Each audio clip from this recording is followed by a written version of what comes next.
Welcome back, friends.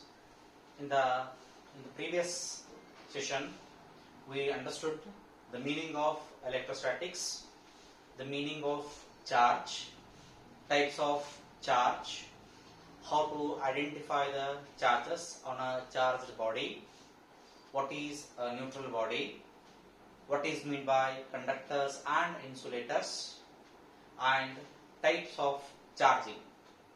Let me explain one more time the meaning of charging. What is exact the meaning of charging? Charging means, if we consider a neutral body, as we know that the neutral body is consisting of equal number of positive and the negative charges in it. Suppose if we remove either positive charge or a negative charge from a body, then the body is said to be charged or electrified. And in the previous class itself, we studied types of charging. There are three types of charging: charging by induction, charging by friction, and charging by induction. The charging by conduction and the friction, where both the neutral body and the charged body are in physical contact. Then there is an exchange of the charges between the bodies takes place. Hence, a neutral body get electrified. But in case of charging by induction, the neutral body and the charged body are not in physical contact, but yet a neutral body get electrified. Friends, out of these three methods, in this year we have only charging by induction for 3 marks, and it is an important explanation as descriptive question is concerned. So now let us understand what is meant by charging by induction, how exactly things will work in this method. Charging by induction means a neutral body get electrified or charged when the charged body and the uncharged body are not in physical contact. Let us consider a metal sphere which is pivoted or stand on an insulating stand. Here I consider the metal sphere consisting of equal number of positive and the negative charges. Hence we can consider it as a neutral body, which is completely neutral, that means consisting of equal number of positive and the negative charges. To this metal sphere, near to this metal sphere, bring an electrically charged rod near to it but not in contact. I repeat, bring an electrically charged rod near to the sphere but not in contact. And the charge on the rod, it is up to you. You can take a positive charge or else a negative charge. Let me take the positive charges on it. Once if I bring a positively charged rod near to the neutral metal sphere, as we know that in the previous class from the observations of tails of Miletus, like charges repel each other and unlike charges attract each other. Here I brought a positively charged rod near to the metal sphere. In the metal sphere, negative charges were attracted by this rod. At the same time, same amount of positive charges were repelled by the rod. Hence, all the negative charges which are attracted by the rod are accumulating towards the negative rod, and exactly repelled by the charges which are repelled by the rod are accumulating exactly opposite side of the metal sphere. We can say right side of the metal sphere.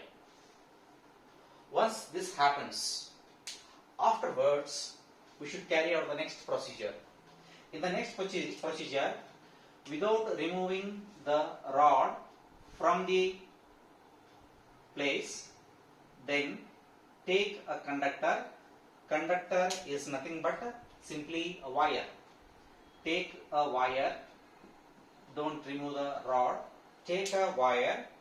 Here all the negative charges are accumulated left side of the metal sphere. Positive charges which are repelled by the rod are accumulated on another side of the metal sphere. To this, take a wire and ground it. Process called as grounding. This process is called as grounding. What is meant by grounding? So now our intention is to charge a neutral metal sphere. To charge a neutral metal sphere, we should remove some amount of charges, either positive or the negative charges. In that case, in our present case, positive charges are here and negative charges are this side.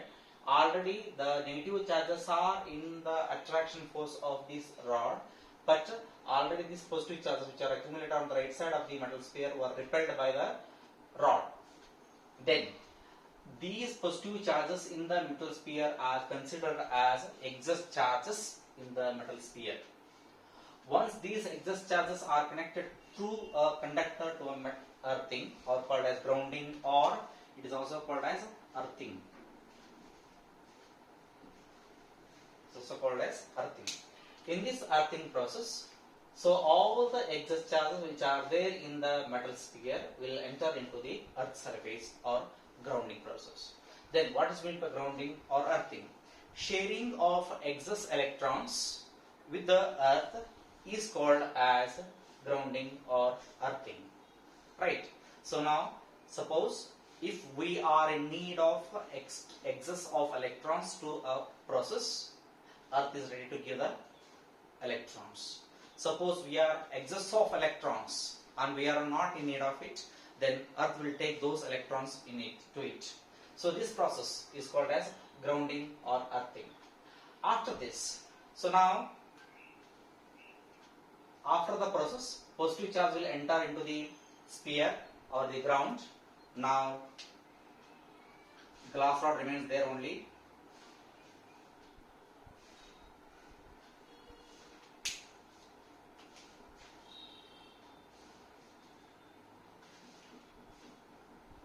Like this. That means we remove this grounding wire, that is conductor. Once if I remove, then now the remaining diagram looks like D. Afterwards, remove the charge rod from the metal sphere. Once if I remove, look at this. Negative charge, all these are negative charges accumulated only one side of the metal sphere.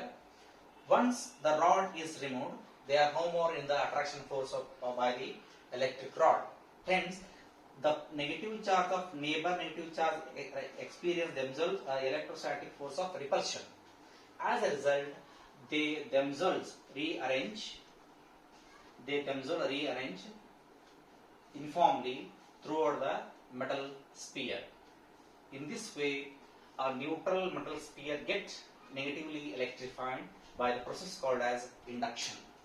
I repeat, in brief, consider a neutral metal sphere consisting of equal number of positive and negative charges pivoted on an insulating stand. This is just an insulating stand in figure A. And bring a positively charged rod near to the neutral metal sphere but not in contact. The negative electrons which are present inside the metal sphere get attracted by the rod and accumulate towards the positive rod, and the positive charges were repelled and accumulating on either side of the metal sphere. Then, without removing the rod, ground to the earth.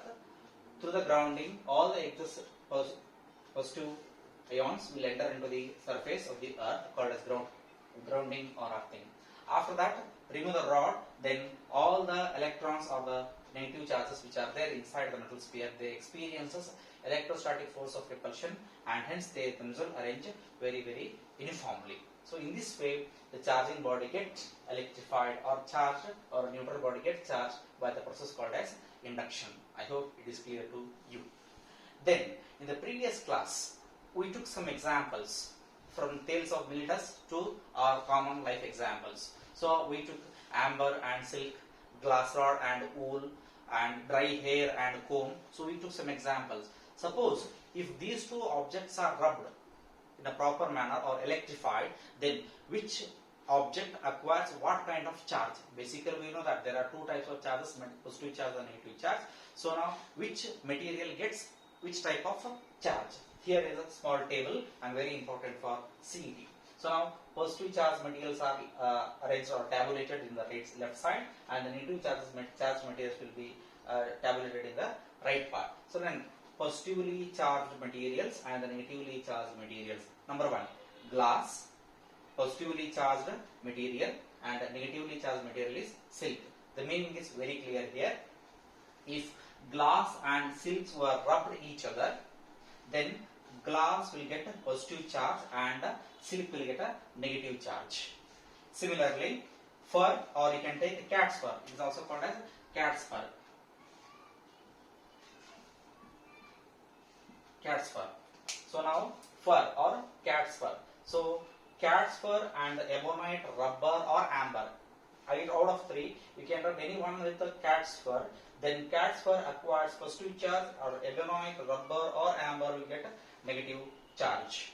Similarly, in the third one, wool and the plastic. So now if plastic and wool are rubbed each other, so wool get positively charged and plastic get negatively charged. In the last one, the dry hair and the comb. So in our childhood experiment it is, so dry hair, if we rub our dry hair with a comb, so comb will get negatively charged and dry hair will get a positively charged. Instead of comb, even you can use word called as comb is made up of almost all the time the comb is made up of plastic, you can use it in plastic also. So these are some important topics related to the charging by induction and the materials which get electrified due to the rubbing process or the electrification process. So these are some important examples. Let's go to the next topic called as basic properties of electric charge. These are some properties of electric charge. Already we have studied certain properties. So let us study one by one in detail. So point number one. So we know that from the previous class, Benjamin Franklin classified there are two types of charges, namely positive charge and the negative charge. That itself is the first property. Let us study. There are two types of charges. There are two types of charges. Namely positive and negative charge. So that is the first property. And in the second property, there only he explained. So now what happened there? Positive, negative, called as like charges. Like charges repel each other. Similarly, positive, negative, positive, they attract each other. That means unlike charges attract each other. That will be the second property. That means like charges repel and unlike charges attract each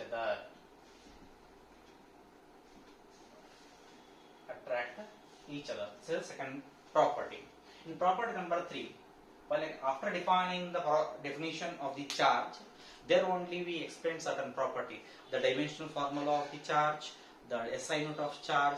Along with that, we explain one more thing. Just it is like a charge is having only the magnitude, but there is no direction. Hence, we can consider or we can say that charge is a scalar quantity. Charge is a scalar quantity, or charge is scalar. Just you can explain this scalar quantity or scalar. Charge is scalar. That means only magnitude, no direction at all. The next property number 4. Suppose if I have a charge in my hand, say this is a positive charge or the negative charge. Suppose it is in my hand. Say now it is, since it is a blue color, let me call it as a negative. Suppose if I have a negative charge in my body or in my hand, and if I run or if I walk or if I travel any distance, doesn't matter, this charge carried by the body will not affected by the motion of this body. That means it remains charge only, it will not affected by the motion of the body. So that you can write here, charge, electric charge carried by a body, charge carried by carried by the body is not affected by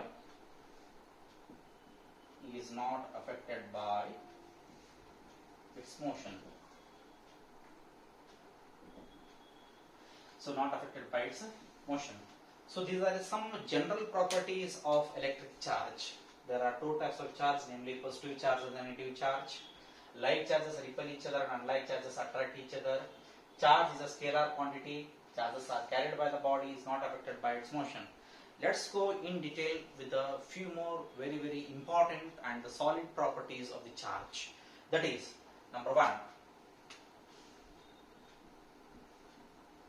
charges are additive in nature. Very important property. Charges are additive in nature. What is meant by charges are additive in nature? Suppose if we consider a system, in that system, if that system is consisting of different types of charges, then if you want to calculate the total charge of that system, simply it is an algebraic sum of all the charges. Let me give 2 examples of different kind. So example number 1. In example number 1, suppose say a system is consisting of plus 3q charge, plus 4q charge, plus q charge, plus 5q charge. So a system is consisting of plus 3q charge, plus 4q charge, plus q charge and plus 5q charge. Then let's say what is the total charge of the system. Simply add all the terms, that is equal to 3 plus 4, 7, 7 plus 1, 8, 8 plus 5, 13. So the total charge of the system is plus 13q. So first example. Suppose in example number 2, if a system consisting of, let us say, plus 3q minus 2q plus 7q then minus 9q. Suppose if a system consisting of like this, plus 3q minus 2q plus 7q minus 2q. What is the total system of the charge? In this case, just take all the charges with respect to their polarity. That's very important. We should take all the charges with respect to their polarity. Here all the charges for negative charges, positive charges, so no need to worry about the polarity, simply add all the charges. But in the present case, in the present problem, they are associated with different kinds of polarity. Hence, we should consider polarity. It's very important in case of charges are additive in nature. Suppose if I want to calculate the total system of the charges, it is plus 3q minus 2q plus 7q. So now minus 9q. So if I add 3 minus 1, it's plus 1, then 8 minus 1. So the answer is minus q. That means for the total charge of the system, though it's consisting of different types of charges, the total charge of the system is just simply minus q. And let me take the example number 3. In the example number 3, so let me consider all the charges are negative charges in a system.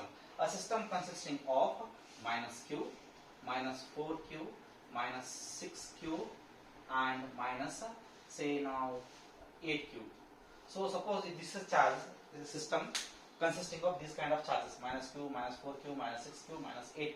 Then what is the total charge of the system? Simple, add all the charges, put negative sign because all the charges are negative in negative. So hence if I add, so what I will get 8, 6, 14, 14 plus 4, 18, 18 plus 1, 19. So total charge of the system is minus 19q because all the charges are negative. Hence add, then put the negative sign. This is one example. That means charges are additive in nature. Very important. The property of the electric charge. That means what? If a system consisting of different types of charges in a system, the total charge of the system is simply algebraic sum of the individual charges. And the next property is, this is property number 5. Let me go to the next property, that is property number 6. Property number 6 is charges are conserved.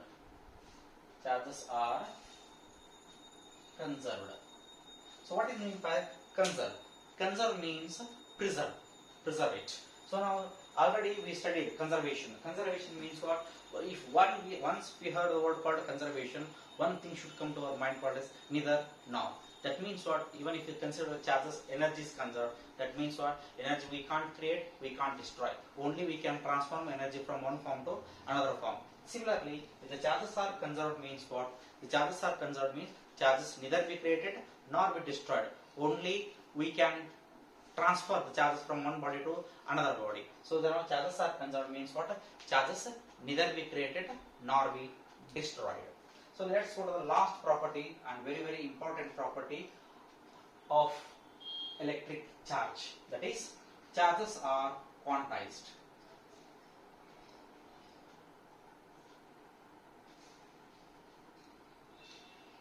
Charges are quantized. What exactly the meaning of charges are quantized? Suppose if I call, so if I say 1, 2, 3, 4, so this indicates just a number. Suppose if I want to transfer an electron from one body to another body, I can't send half electron from one body to another body. I can't say 1.5 electron will be transferred from one body to another body. I can't say 7.6 electrons are transferred from one body to another body. Only we can send an electron from one body to another body by any means, by say conduction, induction, friction, any method. So we can send only 1 electron, 2 electron, 3 electron, 4 electron, 5 electron. So that means what? The charges are transferred. That all the charges are always integral multiple of basic charge of a electron. So now charges are quantized means what? They are always sending 1 electron, 2 electron, 3 electron, 4 electron, 5 electron, 6 electron, so on. So that means if I send n number of electron, that means what? I can write one example, simple example here. It is say now 1, 2, 3 instead of say n into e. That means what? Where n equal to any number, say equal to 1, 2, 3, 4, so on till n. So then all the free charges are integral multiple of basic charge of an electron. So that can be given as Q is equal to Ne. So I repeat once again, charges are quantized means only we can send the body completely, not in bit by bit or not in fractions. So that equation is given by Q is equal to Ne. Suppose if you want to transfer any number of charges, or say if I transfer 3 electrons to a body, then how much charges I have sent, that we can calculate using this formula, that is Q is equal to Ne, where I said already, where n is equal to 1, 2, 3, 4, 5 till n, and E is basic charge of the electron, that is 1.6 into 10⁻⁻19 coulomb. I repeat, E is equal to 1.6 into 10⁻⁻19 coulomb. Suppose if I send only 3 electrons from one body to another body, what happens then? Then Q is equal to 3 into 1.6 into 10⁻⁻19, that is equal to 4.8 into 10⁻⁻19 coulomb. That means what? If I transfer 3 electrons from this green body to a red body, the charge acquired by the red body is 4.8 into 10⁻⁻19 coulomb. So similarly, so now we can calculate any number of charges. So you can even, using this formula, quantization formula, we can calculate how many electrons are present in 1 coulomb of charge. Let us say calculate one simple example of this kind. So now I want to calculate. So now example, calculate the number of charges present in 1 coulomb of electrons. So I want to calculate number of electrons in this. So 1 coulomb of charge. Calculate number of electrons in 1 coulomb of charge. So I want to calculate that means how many electrons will make 1 coulomb of charge. That means what? So I want to say, so as I said in the, from green, charges are flowing from green pen to red pen. So now after transferring how many of electrons to this red pen, then red pen acquires 1 coulomb of charge. That we can calculate very easily here. So now answer goes like this. So already we have Q is equal to Ne. So now here Q equal to Ne is there. So Q is already given 1 coulomb. So Q is equal to 1 coulomb.